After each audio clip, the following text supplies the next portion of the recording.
Well, Brady, we've just been involved in a 4-team trade. Can you talk us through what has happened?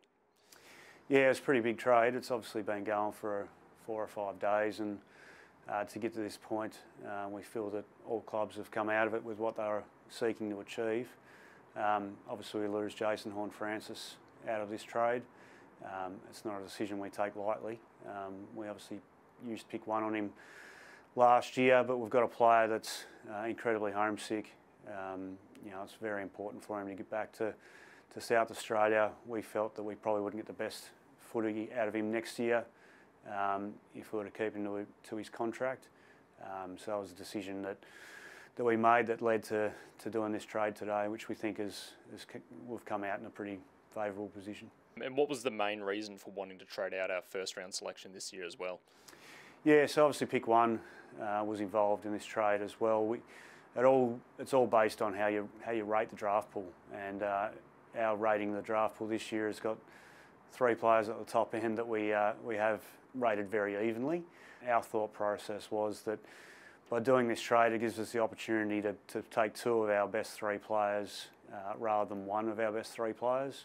Having said that, it also gives us the opportunity to trade that back if there's a taker and even gain more currency. So we've got some flexibility there, but yeah, it's based on how we rate this year's draft, and we've got 3 players sitting up there at the pointy end that we have rated at the same level. And as part of this deal, we also received Port Adelaide's future first for next year. Is next year's draft shaping as a strong group? Yeah, next year's looking really strong. It's 12 months out, but we're really excited by the top end talent in next year's draft at this stage.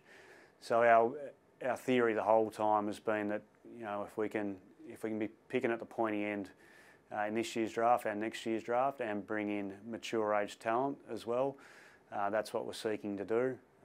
By doing this trade, it allows us to tick off on our list management strategy, and yeah, we're really comfortable taking 2 picks in the next year at this stage. We also received picks 40 and 43. What are our plans for those 2?